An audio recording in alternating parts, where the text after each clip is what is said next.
오늘 우리에게 주시는 하나님의 말씀은 마태복음 6장 9절에서 13절까지의 말씀입니다. 그러므로 너희는 이렇게 기도하라. 하늘에 계신 우리 아버지여, 이름이 거룩히 여김을 받으시오며 나라가 임하시오며 뜻이 하늘에서 이루어진 것 같이 땅에서도 이루어지이다. 오늘 우리에게 일용할 양식을 주시옵고 우리가 우리에게 죄 지은 자를 사하여 준 것 같이 우리 죄를 사하여 주시옵고 우리를 시험에 들게 하지 마시옵고 다만 악에서 구하시옵소서. 나라와 권세와 영광이 아버지께 영원히 있사옵나이다. 아멘. 이는 우리에게 주시는 하나님의 말씀입니다. 아멘. 제가 재미없는 이야기 하나를 좀 들려드릴게요. 어느 마을에 갑동이와 을동이가 살았어요. 갑동이와 을동이가 살았는데 둘은 아주 친한 친구였습니다. 그러던 어느 날인가부터 힘이 센 갑동이가 을동이를 괴롭히기 시작했습니다. 어렸을 때는 막 같이도 놀고 소꿉장난도 하고 이렇게 게임도 하고 이렇게 서로 편하게 놀았었는데 어느 순간 이제 갑동이가 힘이 세지고 을동이가 그에 반해서 힘이 약해지니까 갑동이가 사춘기가 지나면서 점차 괴롭히기 시작하고 그랬어요. 처음에는 때리기만 했는데 나중에는 을동이가 갖고 있는 것까지 뺏기 시작했어요. 이건 범죄죠, 그죠? 갖고 있는 걸 뺏는 거예요. 뭐 좋은 자켓이 있으면 그걸 뺏고, 좋은 물건이 있으면 그걸 갖다 뺏고, 핸드폰이 있으면 그걸 갖고 뺏고, 뭐 이렇게 했어요. 결국 이를 견디기 어려웠던 을동이는 그래도 갑동이를 용서하기로 했습니다. 이 첫 번째 이야기입니다. 재미가 없죠? 제가 재미없다 그랬어요. 재미있는 이야기를 이어서 그럼 들려드리도록 할게요. 정말 재미있는 이야기입니다. 어느 마을에 갑동이와 을동이가 살고 있었습니다. 둘은 아주 친한 친구였어요. 어려서부터 아주 친하게 잘 놀았던 그런 친구였습니다. 그런데 어느 날인가부터 갑동이가 점점 힘이 세지기 시작하더니 을동이를 때리고 괴롭히기 시작했습니다. 그러면서 점점 이 범죄의 수위가 높아지는데 을동이가 가지고 있는 것을 빼앗기 시작했어요. 자켓, 좋은 것, 뭐 아이패드, 맥북 뭐 이런 것들 이제 다 뺏어가기 시작했어요. 결국 이를 견디기 어려웠던 을동이는 갑동이를 경찰에 고발하였고 갑동이는 자신이 저지른 죄로 인해서 평생 감옥에서 지내야 했습니다. 재밌죠? 무슨 얘기인지 아시겠어요? 둘 이야기의 차이가? 사실 우리 중에서는 이 정도의 결론들도 모자라서 더욱 잔인하게 갑동이에게 복수를 하는 내용이 있어야 속이 시원하다 이렇게 생각하시는 분이 있을지도 모르겠어요. 아닌 게 아니라 실제로 우리 시대 가운데 나타나고 있는 아침 드라마나 뭐 영화, 소설 등의 내용들을 보면 이런 복수와 관련된 내용들이 많이 있죠. 뭐 일일 드라마 같은 거 보면은 꼭 있잖아요. 그 부잣집의 남자, 그다음에 조금 가난한 여성 둘이 만났는데 여성이 다른 부자 여인으로부터 모함을 받아요. 오해를 받고 막 이렇게 가요. 결국 근데 이 가난한 여성은 착하기까지 해요. 아무 말 없고 끙끙끙끙 앓다가 그리고 막 가요. 그러면 보고 있는 저는 막 열불이 막 납니다. 이렇게. 아니 저거 신고하면은 뭐 20회 30회 갈 것 없이 딱 2화면은 끝나겠는데 저걸 계속 그렇게 끌고 가냐고 막 이렇게 화를 내고 막 그러긴 하는데 이런 것들이 막 있어야지 이런 것들이 있어야지 관객들의 속이 시원해지고 뭐 흐뭇한 마음으로 극장을 나올 수 있는 것 이런 것들이 오늘 우리네 마음이 아닌가 싶어요. 그 중에서도 2003년에 개봉되어서 화제를 일으켰던 전 세계적으로도 굉장히 화제였죠. 그 영화 올드보이를 비롯한 이 박찬욱 감독의 복수 시리즈 3편 다 보셨는지 모르겠습니다. 복수는 나이건, 친절한 금자씨, 올드보이 뭐 이런 것들 이런 것들은 단연 복수를 향한 인간이 가진 내면을 적나라하게 보여주고 있지 않나 그렇게 생각이 됩니다. 그런데 영화의 겉만 보면은 자신에게 해를 끼친 가해자를 향한 피해자의 철저한 복수 작전, 굉장히 집요하게 그것들을 준비를 하죠. 복수 작전과 그리고 잔인한 보복이 담긴 영화인 것 같은데 그런데 실상 그 영화들이 보여주고 있는 중요한 메시지 중에 하나는요, 복수를 통해서 완벽한 결론이 이루어지지 않았다라는 거예요. 복수를 통해서 완벽한 결론이 이루어지지 않아요. 자신들이 계산했던 그 시원한 결말과는 달리 뭔가 찜찜한 것이 남아있고 뒤가 불편한 그런 모습들이죠. 아마 이 영화를 보신 분들이라면 아마 그런 느낌들이 혹시 기억나실지도 모르겠습니다. 제가 오늘 장황하게 복수에 대한 내용들을 이야기하면서 설교답지 않게 좀 시작을 했어요. 그런데 우리가 함께 볼 말씀이 주기도문의 5번째 간구인 우리가 우리에게 죄 지은 자를 사하여 준 것 같이 우리의 죄를 사하여 주시옵고에 대한 기도이기 때문입니다. 사실 우리가 원하는 바대로 기록이 되었다면, 이 기도가 기록되었다면 그냥 단순하게 우리의 죄를 사하여 주십시오 라고 기록하고 끝이 나면은 아주 좋았을 것입니다. 그런데 굳이 주님께서는 이 기도를 알려주시면서 우리가 우리에게 죄 지은 자를 사하여 준 것 같이 라는 말씀을 넣으셨어요. 이 구절을 꼭 넣으셨다는 거죠. 여러분, 이것이 여간 불편한 것이 아닙니다. 왜일까요? 우리 안에 하나님으로부터 용서받고자 하는 마음은 간절한데 반면에 나에게 해를 끼친 일을 용서하는 것에 대해서는 우리가 인색하기 때문이죠. 좀 더 말씀을 이해하기 위해서 오늘 우리가 본 마태복음 6장 12절의 말씀 다시 한번 볼까요? 거기 이렇게 나와 있습니다. 우리 같이 함께 읽겠습니다. 시작. 우리가 우리에게 죄 지은 사람을 용서하여 준 것 같이 우리 죄를 용서하여 주시고, 이렇게 나왔어요. 우리가 우리에게 죄 지은 사람을 용서하여 준 것 같이 우리의 죄를 용서하여 주시고. 자, 여기서 나오는 그 죄라고 하는 단어가 있습니다. 죄라고 하는 단어는요, 헬라어 원문으로는 오페일레마입니다. 오페일레마라는 그런 단어예요. 일반적으로는 죄라는 그런 의미를 담고 있죠. 그런데 그 외에도 어떤 의미가 있냐면 그 빚이라는 그런 의미가 있어요. debt라고 하는 그런 의미가 있습니다. 빚이라는 의미가 있어요. 지금이야 이 둘 간의 의미에 어느 정도 차이가 있죠. 그죠? 뭐 빚이 있다고 다 죄인이면 학자금 대출있는 사람 다 죄인입니까? 그건 아니잖아요. 그죠? 예. 이 둘 간의 의미는 지금은 이제 차이가 굉장히 커요. 뭐 빚 있다고 죄인 이렇게 얘기하지는 않습니다. 그런데 고대 사회에서는 이 둘의 의미가 결국 같은 의미였다는 것을 알 수가 있어요. 그래서 이 오페일레마라고 하는 이 단어가 유래된 그 오페일로라고 하는 그런 단어는요, 빚진 자라는 의미를 또한 갖고 있습니다.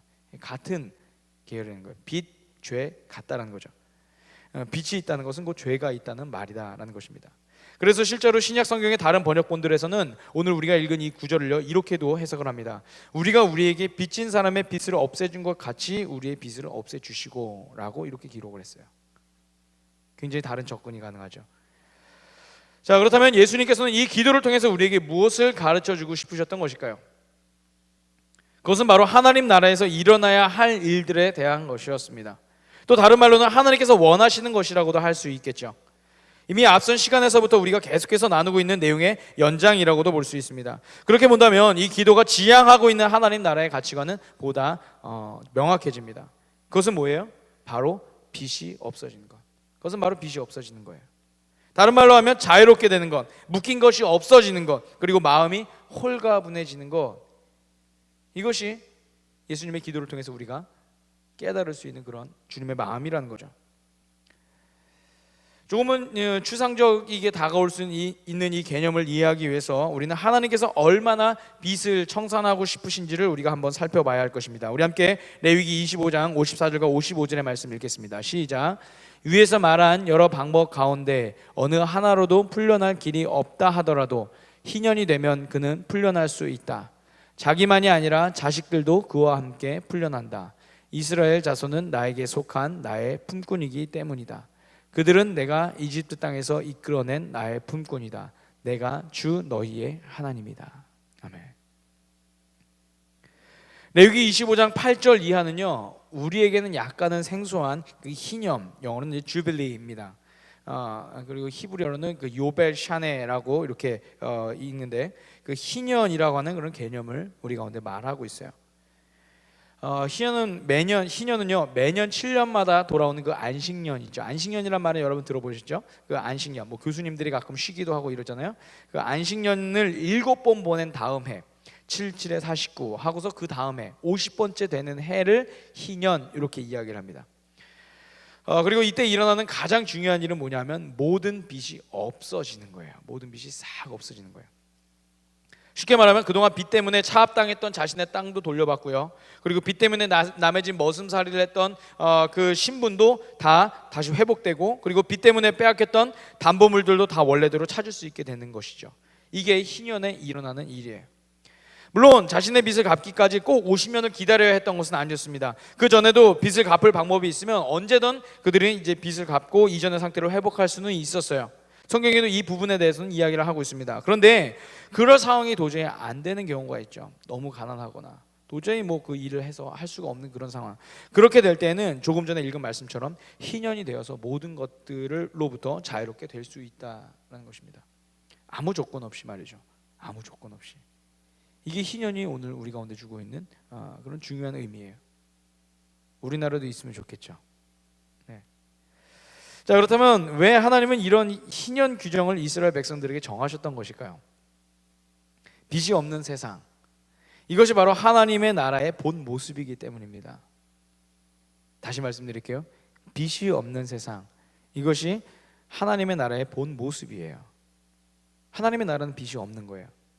모든 이들이 하나님께만 속해 있고 그 안에 어떤 것도 그들을 묶거나 격리시키지 않는 그런 모습, 이런 모습이 하나님 나라의 모습이라는 그런 말씀입니다. 그래서 하나님께서는 빚을 없애는 일에 주목을 하시고 사람들 사이에서도 그런 일들이 실제적으로 일어날 수 있도록 가르쳐 주셨죠. 내가 다스린 나라는 빚이 없어야 되는데 너희들도 그것을 이 땅 가운데서 실현해내라. 이게 바로 희년이 보여주고 있는 그런 모습이에요. 이해가 되시나요? 자, 그럼 이 개념, 이 희년의 개념을 예수님께서 가르쳐 주신 기도로 우리가 한번 가져와 봤으면 좋겠습니다. 우리에게 죄를 지은 사람, 곧 빚을 진 사람에 대한 용서는 뭐냐면 희년에 일어나야 하는, 희년에 일어나는 그 모습이다라는 거죠. 그리고 그 일은 곧 하나님 나라의 회복을 우리 가운데 말씀하고 있어요. 그렇다면 이 기도는 빚을 진 사람 혹은 누군가에게 잘못을 한 사람에게 거의 로또와 같이 축복된 그런 말씀일까요? 우리는 이렇게 들을 수 있지만 그런데 꼭 그렇지만 않습니다. 오히려 이 말씀은요, 그들만이 아닌 빚을 준 사람과 누군가로부터 피해를 입은 사람들을 위한 말씀으로 우리가 같이 읽어야 됩니다. 그들 마음 가운데도 복수와 분노로 인해서 묶여있는 것들이 풀려야 되기 때문이죠. 무엇을 통해서요? 바로 용서를 통해서. 내 안에 갖고 있는 그런 상처들, 내 안에 용서하지 못하는 그런 것들이 오늘 이 희년의 개념 아래에서 싹 풀려나야 된다는 거예요. 그래야지만 오늘 우리 안에서 하나님 나라를 경험할 수 있다는 거죠. 내 안에 여전히 분노가 남아있고 갚아야 될 복수가 남아있고 갚아야 될 빚이 남아있다면, 갚아야 될 원수가 있다면 우리 안에서 하나님 나라를 경험하기가 어렵기 때문입니다. 그래서 예수님은 오늘 우리 가운데 이 말씀을 하세요. 우리가 우리에게 빚을 준 자를 사해 준 것 같이. 이 부분에 대해서 세계적인 정신과 및 신경과 의사인 티머시 제닝스라고 하는 그런 박사가 그의 책 뇌, 하나님 설계의 비밀에서 용서의 능력 또는 효능에 대해서 이렇게 설명을 하고 있습니다. 제가 그 내용을 읽어드리면, 다른 사람들을 용서할 때 우리는 죄의 확장을 막을 뿐 아니라 자신의 죄의 세력과 지배로부터 자유롭게 된다. 다른 사람들을 용서하면 전전두피질이 강해지고 되뇌 변형계가 가라앉아 우리는 하나님의 치유하시는 사랑의 통로가 된다. 이런 내용이 이 책에 있어요. 무슨 내용인지 잘 모르겠죠. 전전두피질은 뭐고 대뇌 변형계는 과연 어디에 있는 거고 이게 뇌에 있는 건지 손에 있는 건지 눈에 있는 건지 모르겠죠. 그래서 중요한 내용은 이거예요. 다른 사람을 용서할 때 우리는 죄의 확장을 막을 뿐만 아니라 자신의 죄의 세력과 지배로부터 자유롭게 되고, 그리고 우리가 누군가를 용서함으로써 우리 뇌도 거기에 대해서 반응을 한다라는 내용이죠. 우리 뇌가 평안해진다라는 그런 내용인 것 같아요. 실제로 이 제닝스 박사는요, 이 용서에 대한 장을 기록하면서 자신이 다니는 교회 성도의 이야기를 우리 가운데 전해줬습니다. 어떻게 얘기하냐면, 가정폭력에 시달리는 딸을 바라보는 그 마리아, 이 가명이에요. 그 마리아라고 하는 그 여인의 이야기예요. 제닝스 박사는 마리아의 딸이 그녀의 사위로부터 가정폭력을 당한다는 사실보다 그 일을 통해서 이 마리아 자신 안에 쌓여가는 분노가 그녀의 삶과 영혼과 모든 것들을 더욱 망가뜨려 가고 있었다라고 그렇게 말을 하고 있습니다.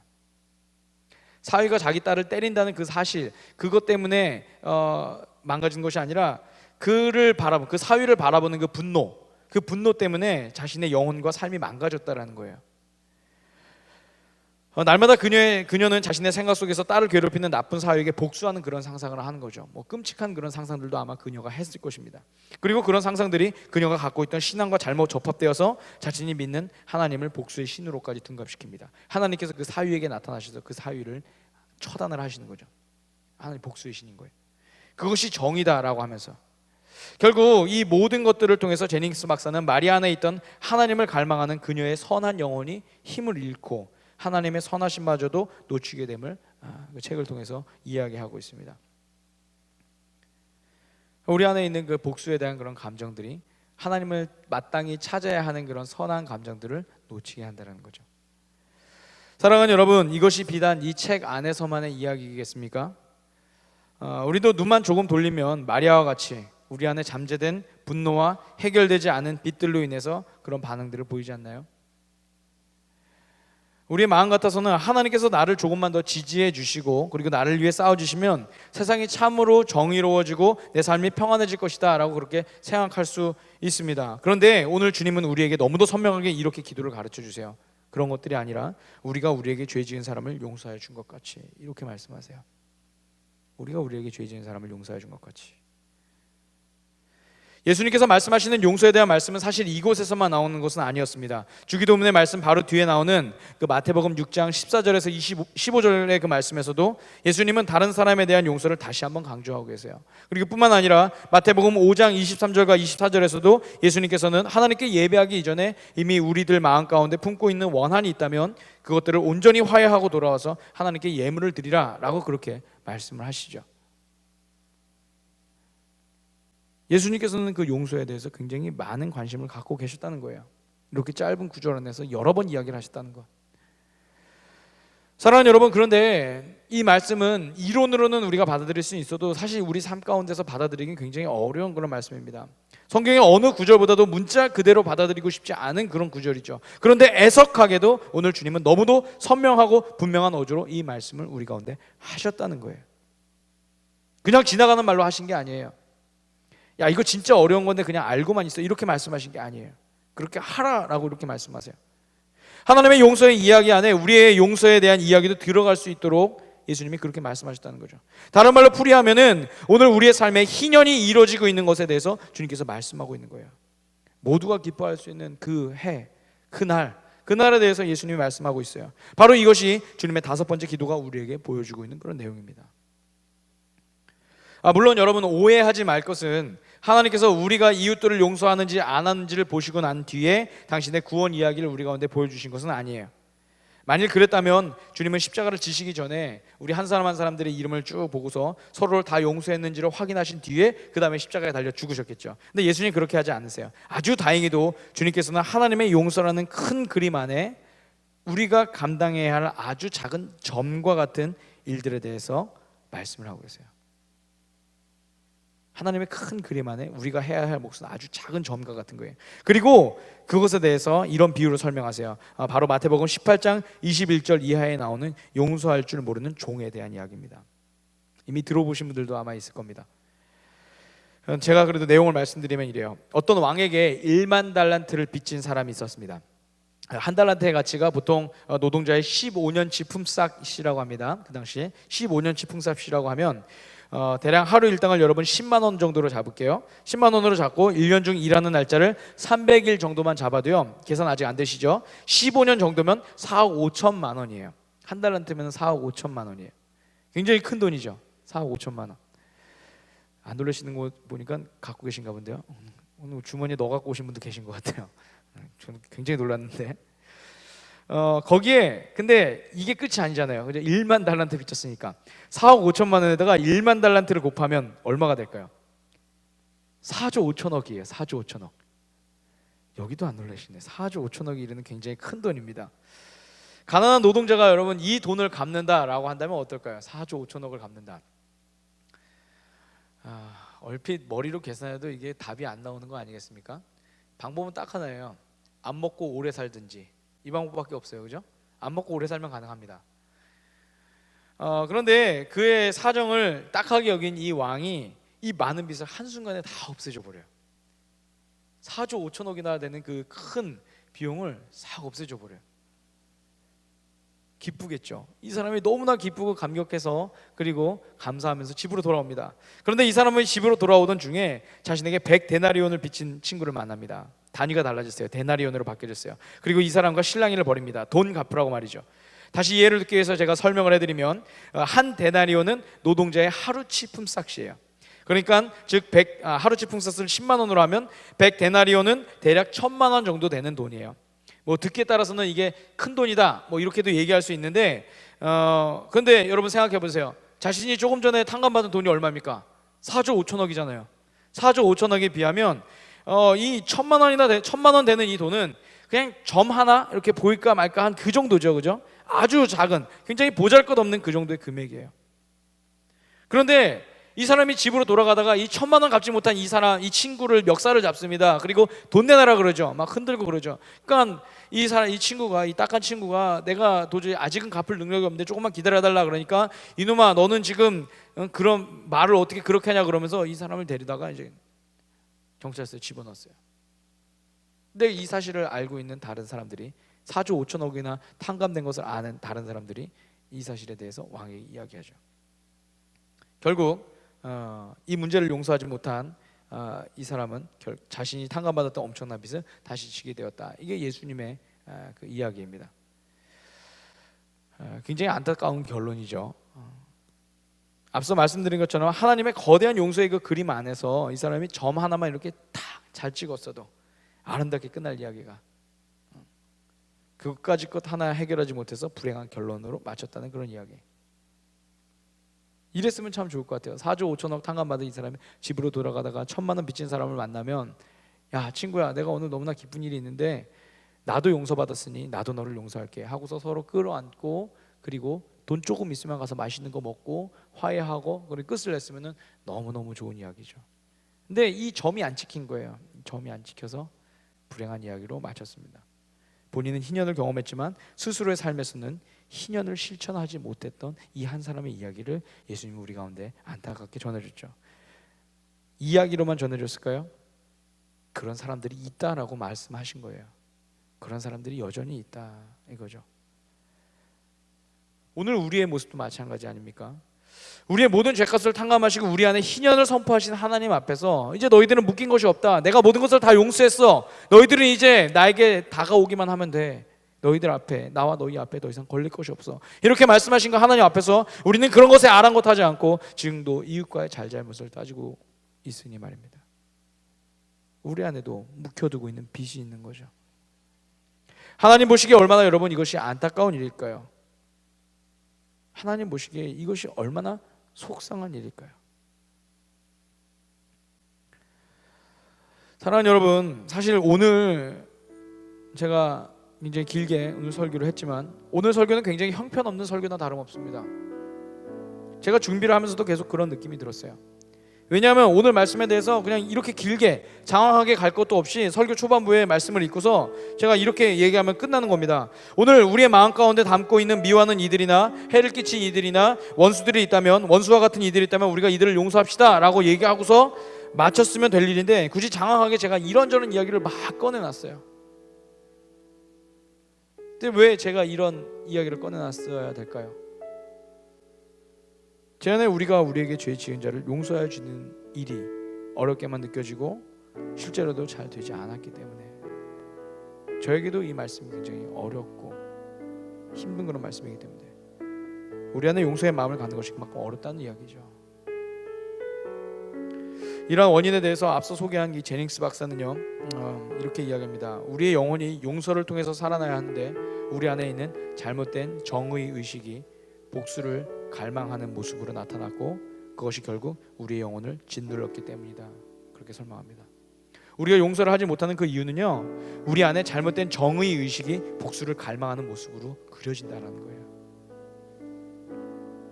그리고 그것이 결국 우리의 영혼을 짓누르기 때문에, 그래서 우리가 용서를 하기가 굉장히 어렵다는 거죠. 우리는 오늘 주님께서 가르쳐 주신 5번째 강구를 보면서 하나님께서 우리를 용서하신 사건에 대해서만 기뻐하는 것으로 멈추지 말아야 합니다. 주님이 나를 용서하셨대, 이것으로 기뻐하는 것으로 마치는 게 아니에요. 주님께서 이 땅 가운데 오셔서 십자가를 지시고 희년을 선포하셨다면 오늘 우리의 삶에서도 마땅히 그런 일들이 일어나야 되죠. 어려운 일 아니냐고요? 맞습니다. 어렵습니다. 어려운 이야기를 하고 있어요. 그러나 어렵다고 하지 않아도 되는 일인가? 그것은 아니에요. 어렵지만 해야 되는 일이라고 주님이 말씀하셨어요. 앞서 말씀드린 것처럼 예수님은 이론으로 말씀하신 것이 아니라 우리 삶 가운데서 그 일을 반드시 해야 한다라고 말씀하신 거죠.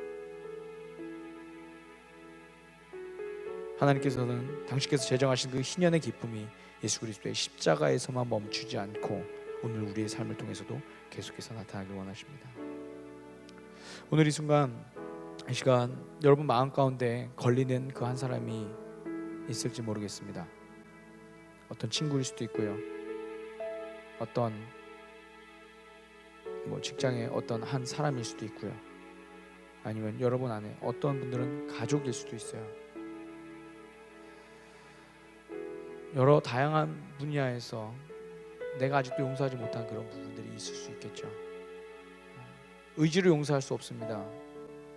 우리가 주님 앞에서 성령님, 내가 이 사람을 용서할 수 있도록 나에게 힘을 주십시오, 우리가 이렇게 간구할 때 이 일이 가능합니다. 주님, 내 안에 오셔서 나를 다스리시고 내 안에서 주님의 용서와 주님의 희년을 내 안에서 이루어 주십시오. 우리가 이렇게 기도할 때 가능합니다. 여러분, 오늘 주님께서 그런 마음을 갖고 결단을 한 우리 청년들, 우리 사부 예배자들 가운데 주님께서 그렇게 도우시고 이끌어 주실 것을 믿습니다. 할렐루야, 할렐루야.